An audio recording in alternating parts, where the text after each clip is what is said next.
ikintu cya mbere hari umugore ukina filime bajya gusa. yego arahari bo bazi ureba uwo mugore uramureba uko asa uri kubibona. Ndi kubibona bari kukubwira ko ni umukongomani ariko ufite n'ubwenegihugu bw'ubwongereza. aha Jerry ndagira ngo tubijyanemo neza ntunyirukanse untware gake untware gake cyane.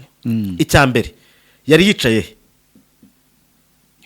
mu mbuga yikiye hehe y'ibiro bya perezida. ni urugo burya ni ibiro ni n'urugo ndabizi se ko ntari nagera kwa perezida. sawa akwiye mbuga ntubona ko yari yicaye. yari yicaye bivuze ngo ariya mafoto mwayabonye bamaze no kumwakira. uzi byaba bisaba imbaraga zingana iki kugira ugere ku biro bya perezida wicare imbere y'umuryango. waba uzi imbaraga bisaba inzira binyuramo ahubwo waba uzi inzira binyuramo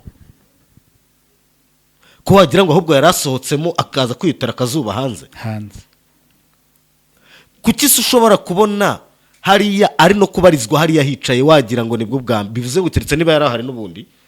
ese mu magambo make kugera hariya byonyine yahageze ate ni ikimanuka yamanutse ba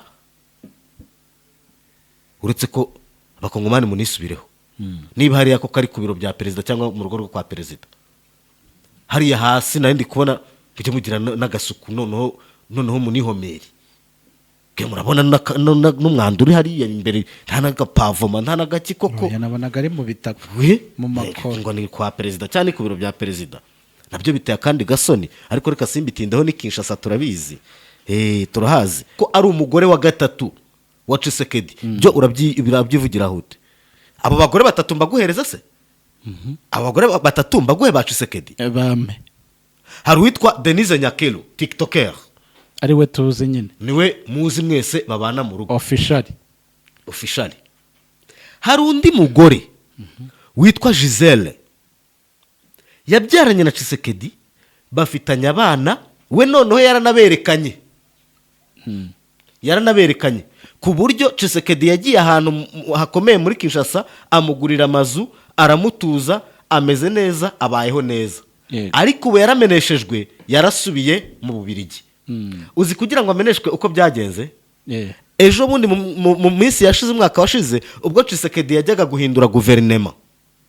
uranyumva neza Jerry akutabeshya ahantu ni kuri perezidansi niho ahubwo njye narindi kugaruka kuri uwo mwanda uko nyine uri kuhabona niho ni hamwe mu marembo yaho ariko njye nanjye nagarukaga kuri uko kuntu uri kuhabona hameze kuba ariho byo niho ariko hareba ariko niyo mpamvu nashoje nkubwira ngo ni Kinshasa urabyumva rero uko ibi bintu bimeze uko bihagaze uwo Giselle yaje kumeneshwa kubera ko ubwo Tshisekedi yaherukaga gushyiraho guverinoma yari yarashyize uwo Giselle ku rutonde rw'abantu ashaka kugira abaminisitiri. urabyumva gushyira muri guverinoma noneho umwe mu bantu bari muri guverinoma arya kara umugore wa perezida kuko no muri guverinoma benshi bari bazi icyo kibazo cya Giselle na perezida na Denise cyo umugore wundi banafitanye abana. Denise Nyakelu abonye Giselle asizwe ku rutonde rw'abagiye gushyirwa muri guverinoma aravuga ngo noneho nashyira uyu mugore muri guverinoma harashye asanzwe ari umugore we bafitanye abana ibintu bimeze gute noneho namushyira muri guverinoma aho bazajya bahura buri munsi bakicarana buri munsi bakagirana ibyo baganira hazashye azamwegera kurushaho. Denise Nyakelu umugore wa Tshisekedi yakoze operasiyo y'amasaha 28 yo kuba uwo mugore wa Tshisekedi babyaranye Giselle yavuye ku butaka bwa Kongo Kinshasa yageze mu Bubiligi. yakoranye n'inzego z'umutekano n'inzego z'ubutasi za Kinshasa mu masaha 28. Giselle yari yageze mu Bubiligi yamaze guhunga. urimo kubyumva ibyo bintu ibyo ngibyo uwo Giselle ni wakangahe ni wa kabiri uwa gatatu we yaje abyivugira ku giti cye niwe turi kuvugaho kandi none hari no mu yanigereye mwebwe ko muri gushaka kunyirukana hano kandi hano ndi ni mu rugo naje kureba Momari umugabo wanjye naje kureba umugabo wanjye atariko ntacyo nimunamfunga biraba ari byiza kuko arabimenya ko mwabikoze. baramubwira batari oya turashaka kugufasha bamwambura amatelefone n'ibindi ariko byarangiye nyine bazanye motifu buri muntu wese yatekereza ku isi. Ndagira ngo twibaze ikintu kimwe, ninde wafataga amashusho iyi video yageze hanze gute? Wayipostinze kuri X we twamumenye, ahubwo yafashwe nande? Bagambiriye iki? Mu magambo make, bamwe mu bantu barinda Tshisekedi no kwa Tshisekedi ni abateretere, Ce sont les infiltrés. Kuko urabona ko ari amashusho yafashwe n'umwe mu basirikare cyangwa se mu basivili ariko bakora muri perezidansi. Oya, nta musivili ukora kwa perezida. Sawa, yafashwe rero n'umwe mu bakozi bo muri perezidansi. Nako simbizi, ntabwo ndahagera kwa. Nta kibazo, umwe mu bakozi yabo umusirikare muri perezidansi abasivili bakoramo. Rero kanguha amakuru, muri perezidansi abasivili bakoramo. Suje nkwifurije kugira ibihe byiza udukurikira uherereye hose, ni ku Rugendo Online TV uri kudukurikira. Imana igumugisha cyane. Amazina ni Jerry, ndi kumwe na Sympathetic. Waramutse, umeze neza? Naramutse, ndaho umeze neza. Nta kibazo. Ni byiza cyane, ikirere ndi kubona kigenda kimera neza, nubwo muri Kigali imvura itari yagwa neza. Ni hatari. Gutyo biri kubangamira, dukoreshe bwa buryo budusanga. Twakoresha bwa buryo. Genda samuratsinze icyo ngukundiye uri umuntu mugabo, urugendo rwiza kandi urugendo ruhire.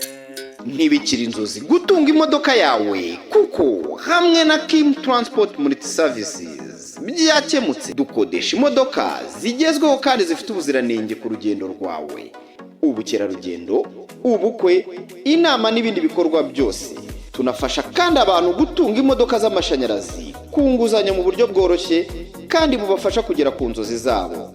Dutanga serivisi za taxi zihuse, zizewe kandi ziboneka igihe cyose. Akarusho kandi kubifuza gukora umwuga wa taxi muri Kim Transport Multi Services, turagufasha kubona ibyangombwa byose bisabwa kugira ngo utangire gukora mu buryo bwemewe. Muri Kim Transport ntabwo tugarukira muri serivisi z'imodoka gusa, kuko dufasha abakiriya bacu kubona ibaruwa ya recommandation ibafasha mu gusaba inguzanyo muri banki kugira ngo babashe kubona imodoka bifuza. Wadusanga aho dukorera ku Gisozi, haruguru y'umurenge munsi y'ikibanza, mu nyubako ndende ihari urahabona ibyapa bya Kim Transport. Wanaduhamagara kuri nimero arizo 079 67 93 99 cyangwa se ukaduhamagara no ku murongo utishyurwa ari wo 63 64. Wanadusura no ku mbuga zacu arizo website wa#kimtransport.com, Instagram nayo ni Kim Transport, TikTok Kim Transport. Kim Transport Multi Services, icyerekezo cyawe ni inshingano zacu.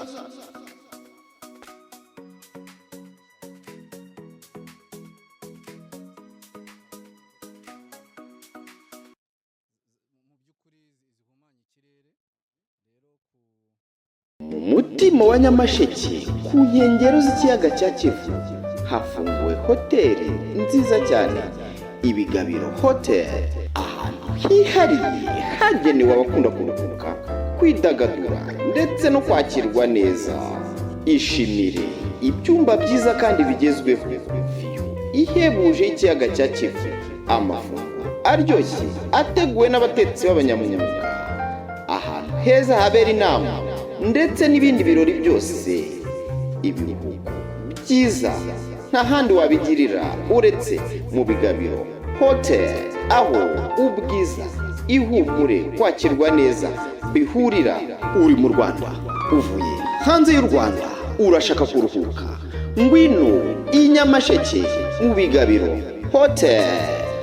Ku bindi bisobanuro waduhamagara kuri nimero uri kubona kuri screen zawe arizo 0788 93 96 cyangwa se ukatwandikira kuri email ibigabirohotel18@gmail.com. Ibigabiro Hotel niho honyine ukwiriye kuburi n'abawe. Bari bwinshi duhitamo ubutubereye bwiza, akaba ari bwo dukoresha. Yego, nahoze ndeba ibintu bitandukanye, ariko gushaka amafaranga ntago byoroshye. Ikintu bita ubuzima, menya aricyo bita ubuzima, amafaranga, gushaka icyo kurya. buriya nta kintu kiryana nk'inzara. uri kubyumva? Ikoresha abantu bazi ububabare bugiye butandukanye bitewe n'uko icyo gihe umubiri uba uri kuribwa bitewe n'indi mpamvu, ariko ububabare bukomoka ku nzara nibwo bwa mbere bubi kuko buranahenangura.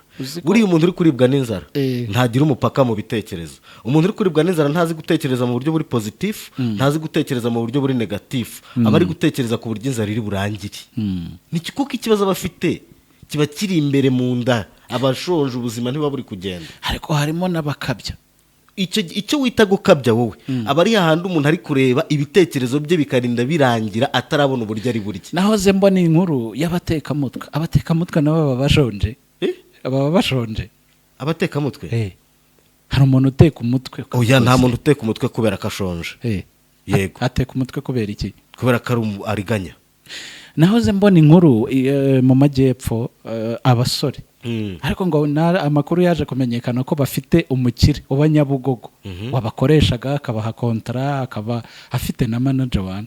yego, bafite ukuntu ngo bakomeretsaga ubugabo bwabo bakagenda mu masoko atandukanye batera impuhwe abantu. yego, wagiye ubibona mu mafoto, urabona uducera ahantu barunda kwa boss. ari ikintu gitangaje muri iyi minsi. noneho bahinduye strategy, basigaye bitwaza makafone, mikrofone. umuntu uri gusabiriza akaba afite mikrofone. gusabiriza byo n'ubwabyo byaraciwe. noneho afite mikrofone, noneho uri kubikora we afite na mikrofone ngo abwire imbaga nyinshi.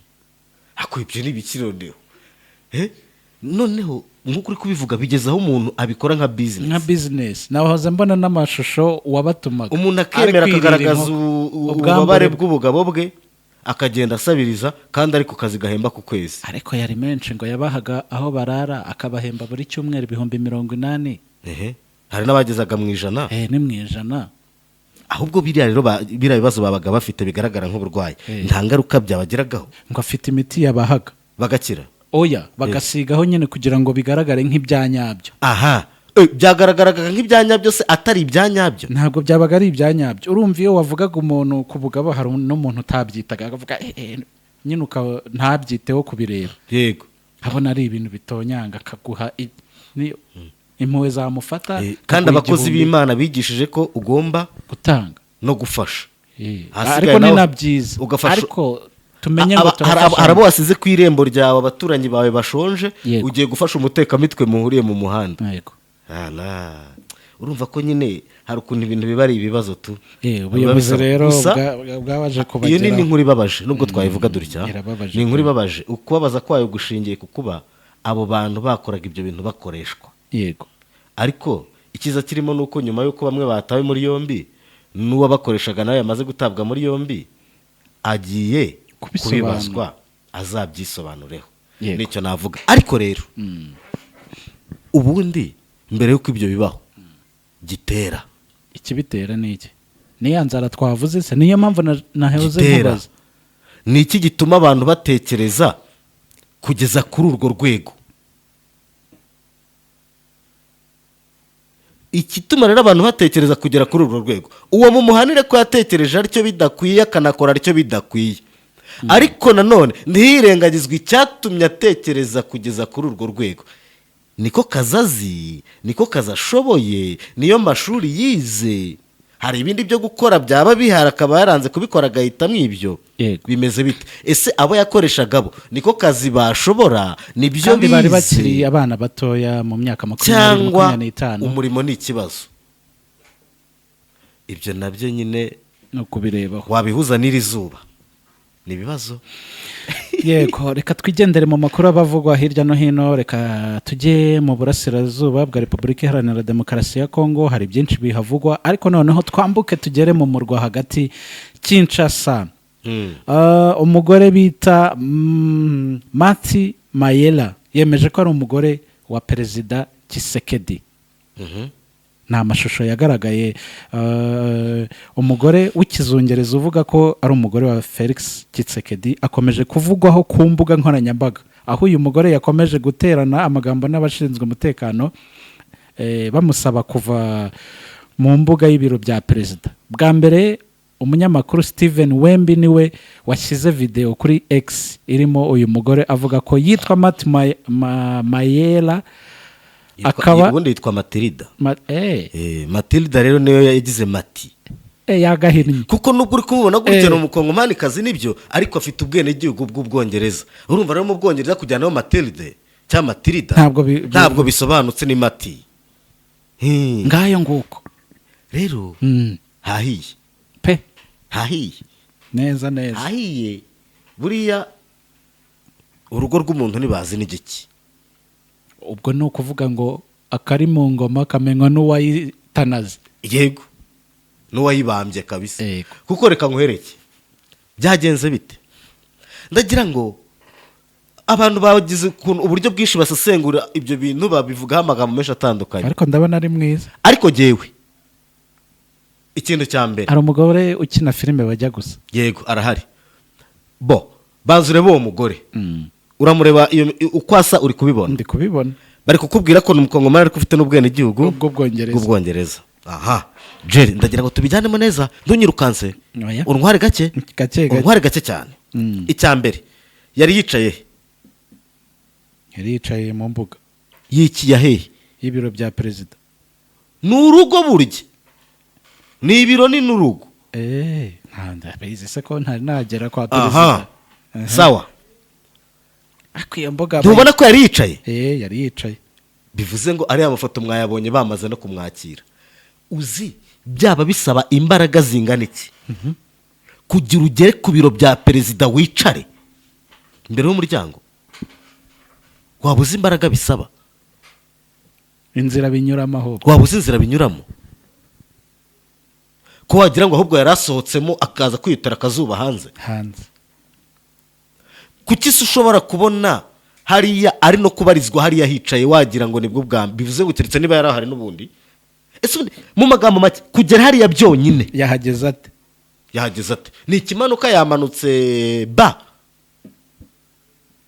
Uretse ko abakongomani munisubireho, niba hariya ko kari ku biro bya perezida cyangwa mu rugo rwo kwa perezida, hariya hasi nari ndi kubona mujye mugira n'agasuku, noneho munihomeri.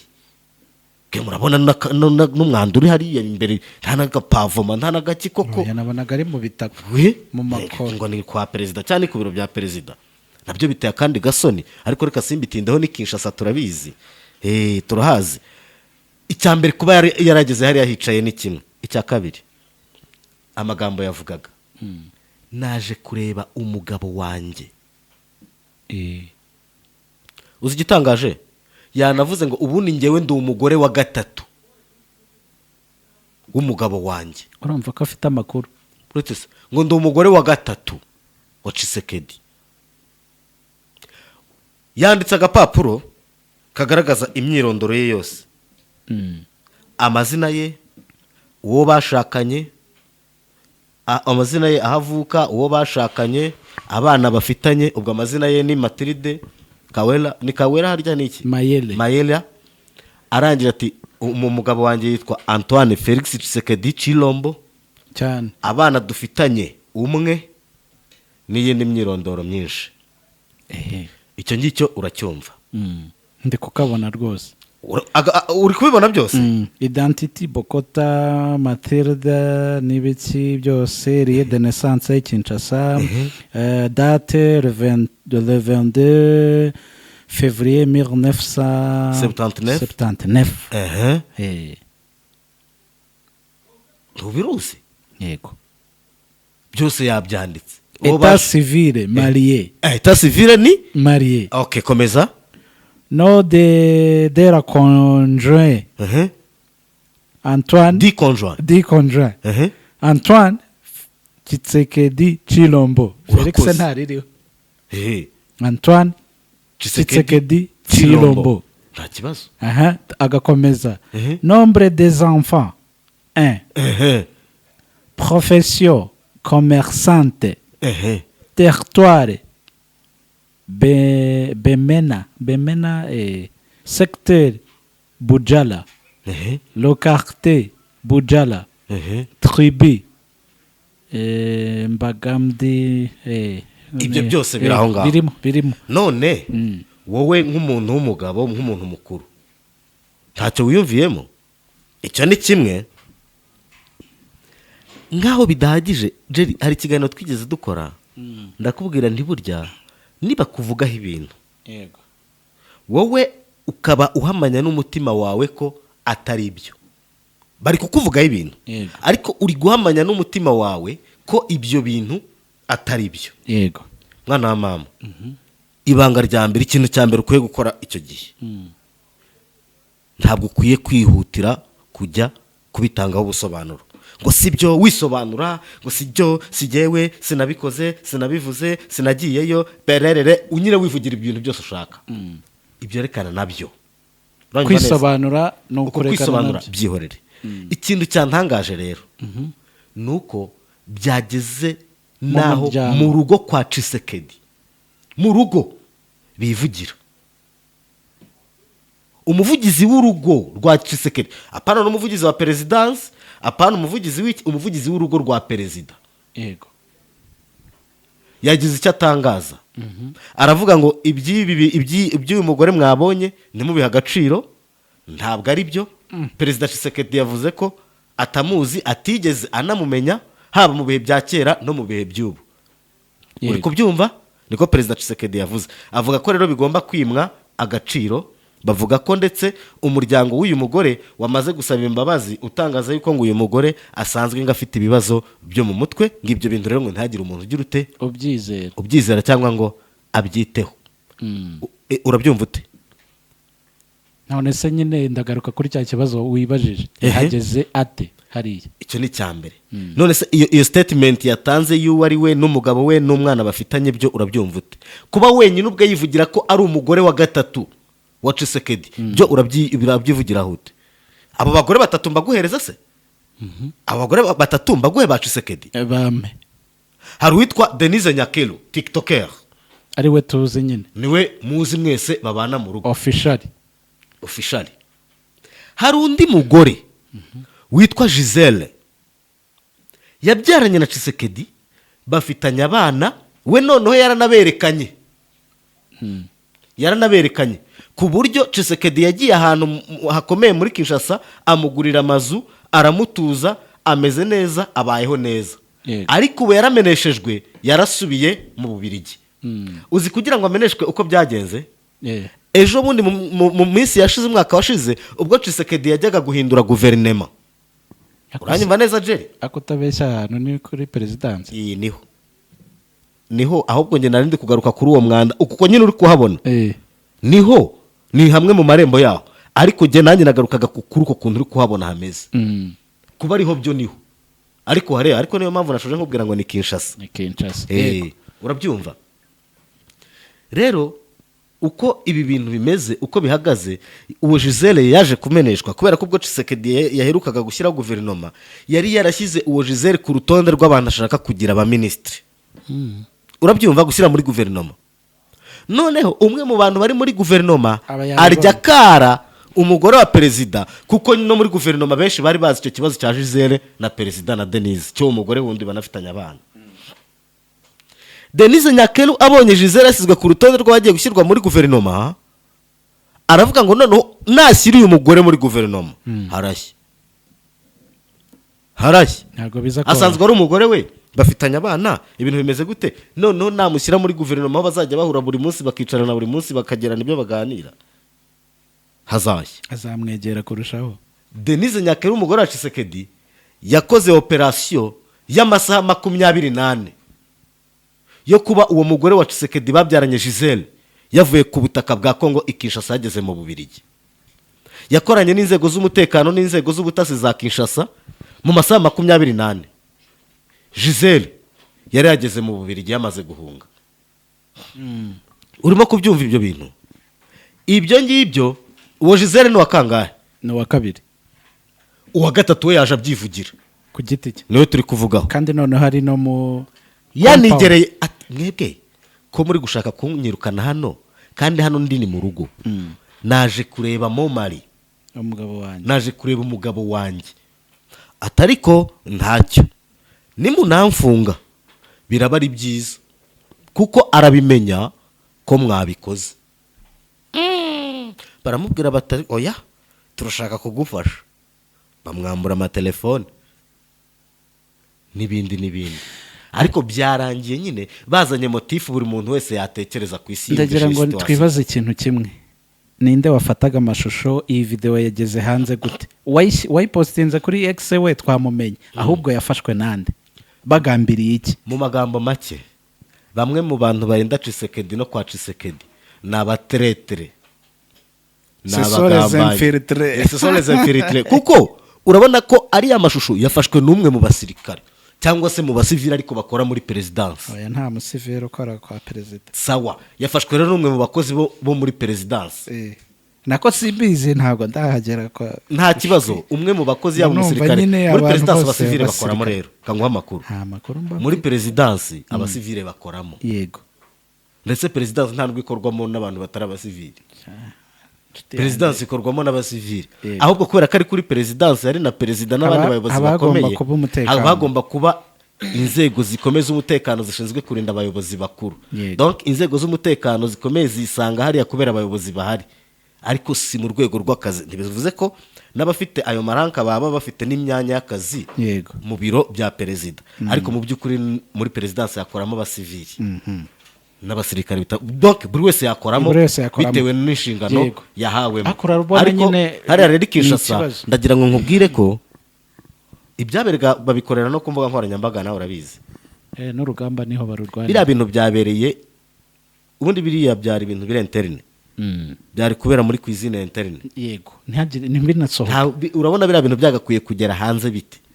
Ari iki gitumye bigera hanze? Agomba kuba harimo nyine babimenye. Ariko urabona ko byaje kurangira uyu mugore batangaje ngo n'umuryango we watangaje ko ngo afite ikibazo cyo mu mutwe, cy'ubuzima bwo mu mutwe, ngo ntibabyiteho. Ariko urumva ko nta kindi buri muntu wese yatekereza bari kuvuga kuri uriya mugore uretse kuvuga ko yaba afite ikibazo cyo mu mutwe. Igihari rero ahangaha, kuva haje ibisobanuro byo kwa perezida mu rugo rwa perezida, ibi bintu bibikinisha.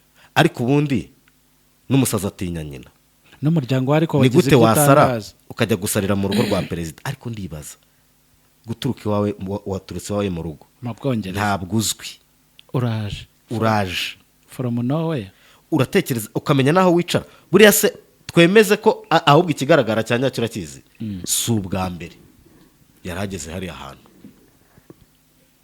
si ubwa mbere yarahageze. Gute waba ugeze ahantu bwa mbere ukaba treated kuriya, kandi bigaragara ko uje guteza umutekano muke, kandi uzuvuga ngo uri umugore wa perezida, bakaguha agatebe ukicara, bazi ko perezida afite umugore we, bakaguha agatebe ukicara.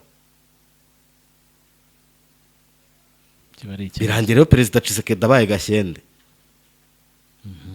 Gashyende uramuzi? Oya, hari undi ariko nabonye bahinda byo banamuha Kayikwamba. Kayikwamba se ntuzi ko nawe kabaye nyine bavuga ngo ni yarabyaye, ni bwana simbizi. Birangira rero perezida Tshisekedi abaye Gashyende, kandi twebwe nta ruhare tubifitemo, ni amakuru yose aza dusanga. Uzi amateka ya Gashyende? Wapi? Gashyende habaye intambara mu Rwanda. Hamaze kuba intambara, ihitana abagabo bose. Maze guhitana abagabo bose, haje kuza umuryango umwe uhisha Gashyende. Umaze guhisha Gashyende, birangira Gashyende arokotse ari wenyine, ari we mugabo wenyine urokotse mu gihugu, abandi bose ari abagore. Gashyende rero ukuntu byaje kugenda, kubyihererana ko hari umugabo umwe warokotse, ntago byananiye abari bamurokoye. Byananiye umugore nyine yari yarokowe n'umugore. Noneho umugore atangira kujya atera sitorati, barashize atariko hari kamwe nisigarisha. Uri kubyumva? Ubwo Gashyende akiri mu bwihisho avuga ati abantu ntibakimpiga, nanjye ntibagire ubunangize. Uwamucumbikiye ati rero Gashyende, ukuntu ibintu bimeze, abantu b'abagabo, twumvikane ibintu tubyoroshye, ntutume ibintu biba birebire, ni njyewe uheraho. Uri kubyumva? Ni njye wakurokoye, ni njye wagize gute, ni njye ugomba guheraho. Kiri Gashyende ati none se ndabigira nde? Birangira bityo. Umugore yaba amaze guhembuka ameze neza, akavuga ati nyamara ibyo mwabuze ngenda bibitse. Byaje kurangira rero Gashyende akemuye ikibazo cya benshi. Uri kubyumva? Kubera ko none se kariwe wari uhari nyine. none Kisekise nawe Kisekise birangiye nyine abaye gashyende waboze none se bigende bite nimba bageze aho baza kumwirebera kubira akaza akicara ati ngiye gutya ndi uwa gatatu ariko uzikuza unabyemera muri proud gutya agenda uwa gatatu mutagira ngo nje hano nk'uwa mbere sindi Denise sindi Giselle ngende Mati ni hatari ibya gasende nuko bimeze none se byagenda gute ariko rero nubwo bimeze bityo reba ibihe Repubulika Iharanira Demokarasi ya Kongo irimo iri mu bihe bigoye urebe ibihe Perezida Tshisekedi ari mu bihe bigoye we ubwe ku giti cye nk'umuryango bitari na perezida nka perezida ni ibibazo ariko n'umuryango reba uko bimeze impande zose rero kuri Tshisekedi ni ibibazo gusa kugeza n'ubwo abagore batangiye kwiyizira kuri perezidansi ati ariko buriya urabona biriya bintu uko bimeze haba habayeho ukutumvikana bikaza kurangira uriya mugore akoze biriya bintu noneho nka kuno biba byagiye hanze kandi byabereye imbere mu gikari mu rugo nka ruriya ariko ukabibona bigiye hanze hariya ni ahantu hanini ruriya rugo ni ahantu hanini ni inzu ikomeye ese ubundi waba uzi impamvu bayita ririya zina oyiwa waba uzi impamvu ntabyo nzi buriya iriya nzu yubatswe muri 1960 urabyumva hashize igihe ariko iriya nzu kubera ubwiza bwayo n'ukuntu yari imeze neza yabereyemo inama ya oyiwa Organisation de l'Union Africaine bikiri oyo bitaraba African Union AU mu kubera mw'iyo nama rero nabyo byahise bituma inahabwa ririya zina kandi ni ingoro ya perezida w'igihugu muri Repubulika ya Demokarasi ya Kongo yaba ririya zina kubera iyo nama yakiriye hariya rero ni ahantu hiyubashye n'inzu nini nziza cyane nini nkubwira ngo nini kubona rero umuntu nk'uriya ngo yahageze ahafatiwe amashusho ari kuvuga ibintu nka biriya kira ni ikimwaro ku butegetsi bwose kubona ariya mashusho aza akagera hanze